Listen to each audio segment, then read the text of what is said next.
আসসালামু আলাইকুম প্রিয় দর্শক, স্বাগত জানাচ্ছি আমার দেশ লিড নিউজের সঙ্গে আছি আরমান মুজাহিদ। আমাদের আজকের লিড নিউজের শিরোনাম সরকার ও বিএনপি মুখোমুখি। চলুন দর্শক বিস্তারিত জেনে নেওয়া যাক। স্বাক্ষরিত জুলাই জাতীয় সনদকে পাশ কাটিয়ে সনদ বাস্তবায়নের সুপারিশ করা হয়েছে বলে অভিযোগ তুলেছে দেশের অন্যতম প্রধান রাজনৈতিক দল বিএনপি।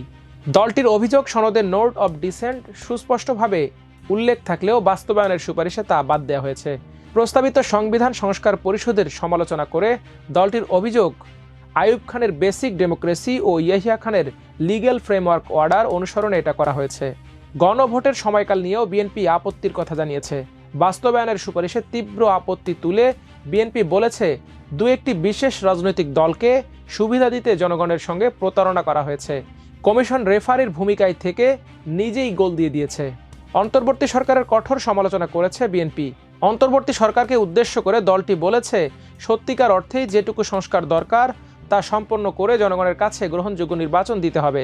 নির্বাচনের মধ্য দিয়ে যে পার্লামেন্ট আসবে সে পার্লামেন্ট দেশের সংকটগুলো সমাধান করবে। এ থেকে বাইরে গেলে সরকারকেই তার দায় দায়িত্ব বহন করতে হবে। বিএনপির অভিযোগের বিষয়গুলো নিয়ে সরকারের তরফ থেকে আনুষ্ঠানিক কোনো প্রতিক্রিয়া জানানো হয়নি।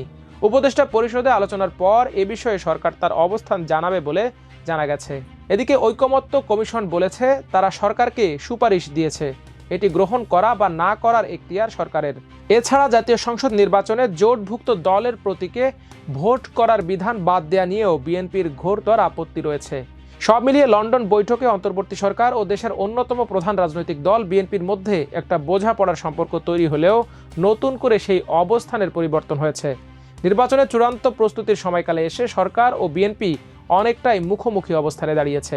সরকার ও রাজনৈতিক দলগুলোর মধ্যকার এই মুখোমুখি অবস্থানকে দেশের ভবিষ্যতের জন্য অশনি সংকেত বলে মনে করছেন রাজনৈতিক বিশ্লেষক প্রফেসর এম মাহবুবুল্লাহ। তিনি বলেন, নিজেদের অনৈক্যের পথ ধরে ফ্যাসিস্ট শক্তির পুনর্বাসনের পথ তৈরি হতে পারে। ভুল বোঝাবুঝি দূর করে রাজনৈতিক দল ও সরকারকে ঐক্যবদ্ধভাবে নির্বাচনের পথে এগিয়ে যাওয়া ছাড়া কোনো বিকল্প নেই। রাষ্ট্র সংস্কার বিষয়ক জাতীয় জুলাই সনদ গত 17 অক্টোবর স্বাক্ষরিত হয়। এনসিপি ছাড়া জুলাই আন্দোলনের পক্ষের প্রায় সব দলই এই সনদে স্বাক্ষর করেছে। এছাড়া ঐকমত্য কমিশনের পক্ষে প্রধান উপদেষ্টা ডক্টর মোহাম্মদ ইউনূস সহ কমিশনের সদস্যরা এতে সই করেন। সনদ সইয়ের পর এর বাস্তবায়ন নিয়ে সুপারিশ তৈরি করে জাতীয় ঐকমত্য কমিশন। গত মঙ্গলবার জাতীয় জুলাই সনদ সংবিধান সংস্কার বাস্তবায়নে আদেশ শিরোনামে সনদ বাস্তবায়নের সুপারিশ প্রধান উপদেষ্টার কাছে জমা দিয়েছে ঐকমত্য কমিশন। এতে 85টি সংস্কার বাস্তবায়নের সুপারিশ করা হয়। এর মধ্যে 9টি নির্বাহী আদেশে, 28টি আইন প্রণয়ন অথবা সংশোধন অধ্যাদেশ জারি করে এবং সংবিধান সম্পর্কিত বাকি 48টি বাস্তবায়নে 2টি বিকল্প প্রস্তাব দেওয়া হয়েছে।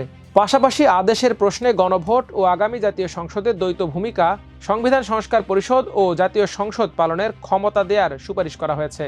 স্বাক্ষরিত জুলাই জাতীয় সনদে বিএনপি, জামায়াত ও এনসিপি সহ কয়েকটি দলের বিভিন্ন ইস্যুতে নোট অব ডিসেন্ট থাকলেও বাস্তবায়নের সুপারিশে তা রাখা হয়নি। জানা গেছে, সংবিধান সম্পর্কিত 48টি প্রস্তাবের 26টির ক্ষেত্রে রাজনৈতিক দলগুলোর নোট অব ডিসেন্ট রয়েছে। জামায়াতে ইসলামী ও এনসিপির একটি করে নোট অব ডিসেন্ট থাকলেও বিএনপির বেশ কয়েকটি ইস্যুতে নোট অব ডিসেন্ট রয়েছে। বিএনপির নোট অব ডিসেন্টের মধ্যে উল্লেখযোগ্য হচ্ছে উচ্চকক্ষে পিআর, প্রধানমন্ত্রী ও দলীয় প্রধান একই ব্যক্তি না থাকা, 4টি সাংবিধানিক পদ অর্থাৎ দুর্নীতি দমন কমিশন, সরকারি কর্ম কমিশন, ন্যায়পাল এবং মহা হিসাব নিরীক্ষক ও নিয়ন্ত্রকের নিয়োগ স্পিকারের মাধ্যমে, সংবিধান সংশোধনে উচ্চকক্ষের সংখ্যাগরিষ্ঠের সমর্থন, আপিল বিভাগের জ্যেষ্ঠতম ব্যক্তিকে প্রধান বিচারপতি নিয়োগ। সনদ বাস্তবায়ন সুপারিশে গণভোটের সুপারিশ করা হলেও এর দিনক্ষণ সরকারের ওপর ছেড়ে দেওয়া হয়েছে। সরকার চাইলে নির্বাচনের আগে অথবা নির্বাচনের দিন গণভোট আয়োজন করতে পারবে। বিএনপি চাচ্ছে ভোটের দিন, জামায়াত ইসলামী ও এনসিপি নির্বাচনের আগে। এক্ষেত্রে জামায়াত ইসলামী সুনির্দিষ্টভাবে নভেম্বর মাসে গণভোট চেয়েছে। নভেম্বরে গণভোট আদায়ে দলটি এরই মধ্যে রাজপথে কর্মসূচিরও ঘোষণা করেছে। বাস্তবায়ন প্রস্তাবে নোট অব ডিসেন্ট না থাকার কারণ উল্লেখ করে মঙ্গলবার প্রতিবেদন জমা দেওয়ার পর সাংবাদিকদের প্রশ্নে ঐকমত্য কমিশনের সহসভাপতি অধ্যাপক আলী রিয়াজ বলেন, তারা সরকারকে বলেছেন এগুলো জনগণের কাছে নিয়ে যেতে হবে। জনগণের রায় পাওয়ার পর রাজনৈতিক দল সিদ্ধান্ত নেবে।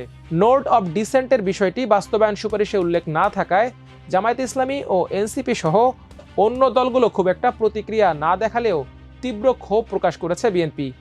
প্রতিবেদন জমা দেওয়ার পরপরই নোট অব ডিসেন্টের বিষয়গুলো না থাকায় ক্ষোভ প্রকাশ করে বিএনপির স্থায়ী কমিটির সদস্য সালাউদ্দিন আহমেদ বলেছেন, কমিশন সুপারিশের মাধ্যমে ঐকমত্য প্রতিষ্ঠার বদলে অনৈক্য তৈরির চেষ্টা করেছে।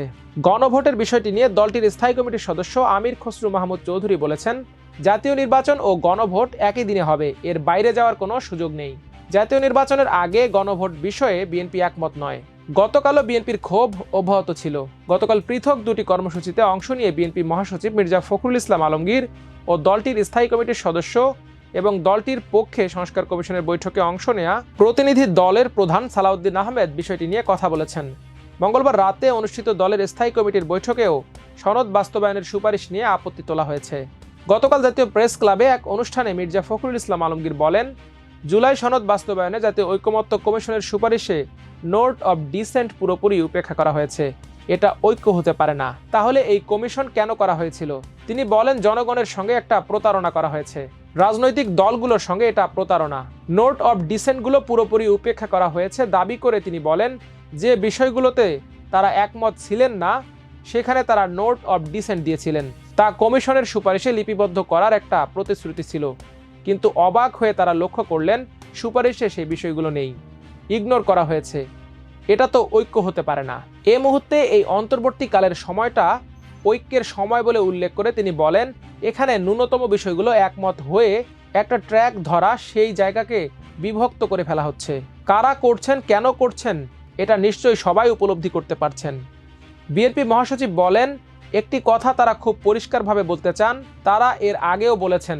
তারা মনে করেন সব সংকটের মূলে যে বিষয়টি আছে তা হলো সত্যিকার একটা গ্রহণযোগ্য নির্বাচন। সে নির্বাচনের মধ্য দিয়ে জনগণের যে পার্লামেন্ট তৈরি হবে, সে পার্লামেন্টে এসব সমস্যাকে সংবিধানের মধ্যে নিয়ে আসবেন নির্বাচিত জনপ্রতিনিধিরা।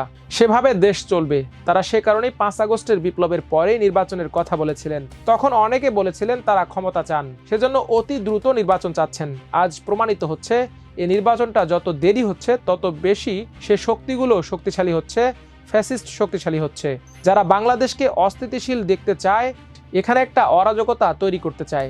অন্তর্বর্তী সরকারের প্রধান উপদেষ্টার দৃষ্টি আকর্ষণ করে মির্জা ফখরুল ইসলাম আলমগীর বলেন, আপনি কিন্তু এবার জনগণের সামনে প্রতিশ্রুতিবদ্ধ, ওয়াদাবদ্ধ। আপনি এখানে সত্যিকার অর্থেই যেটুকু সংস্কার দরকার সে সংস্কারগুলো করে আপনি জনগণের কাছে গ্রহণযোগ্য একটা নির্বাচন দেবেন। সে নির্বাচনের মধ্য দিয়ে যে পার্লামেন্ট আসবে সে পার্লামেন্ট এদেশের সংকটগুলো সমাধান করবে। সুতরাং আজ যদি এর থেকে কোনো ব্যত্যয় ঘটে, এর থেকে বাইরে যদি যান, তার দায় দায়িত্ব সম্পূর্ণ আপনাকেই বহন করতে হবে। এ কথাটা আমি খুব পরিষ্কার করে বলতে চাই। গতকাল রাজধানীর একটি হোটেলে অনুষ্ঠিত গোল টেবিল বৈঠকে অংশ নিয়ে বিএনপির স্থায়ী কমিটির সদস্য সালাউদ্দিন আহমেদ অভিযোগ করেন, জাতীয় ঐকমত্য কমিশনের সুপারিশে জুলাই সনদের পূর্ণ প্রতিফলন নেই। সংসদ ভবনের দক্ষিণ প্লাজায় যে সনদ স্বাক্ষরিত হয়েছে, কমিশনের দেয়া সনদ বাস্তবায়নের সুপারিশে তার হুবহু প্রতিফলন নেই। বাস্তবায়ন সুপারিশে সরকারের সমর্থন রয়েছে এমন দাবি করে তিনি বলেন, গতকাল জাতীয় ঐকমত্য কমিশনের পক্ষ থেকে সরকারকে সুপারিশ দেওয়া হয়েছে। এর মধ্য দিয়ে তারা কিছু সত্য আবিষ্কার করতে পেরেছেন। এতদিন তারা মনে করতেন জাতীয় ঐকমত্য কমিশন রেফারির ভূমিকা পালন করছে, কিন্তু তারা যে সুপারিশ দিয়েছে তাতে দেখা যাচ্ছে এর মধ্যে একজন দস্তখতকারী প্রধান উপদেষ্টাও আছেন, যিনি কমিশনের সভাপতি। ফলে এটি সরকারের পক্ষ থেকেও এক ধরনের অনুমোদন বা সমর্থন। সুপারিশে কিছু দলের প্রস্তাব ও ঐকমত্য কমিশনের চিন্তাভাবনা জাতির ওপর জোর করে চাপিয়ে দেওয়ার প্রচেষ্টা লক্ষ্য করেছেন বলে মন্তব্য করেন সালাউদ্দিন আহমেদ। বিএনপির স্থায়ী কমিটির এই সদস্য বলেন, রেফারিকে আমরা কখনো গোল দিতে দেখিনি, কিন্তু এখন মনে হচ্ছে ঐকমত্য কমিশন, সরকার এবং আরও 2-3টি রাজনৈতিক দল একই পক্ষ। আমি বিপক্ষেই খেলছিলাম মনে হয়। সে হিসেবে জাতির পক্ষের দায়িত্ব পালন করার চেষ্টা করেছি।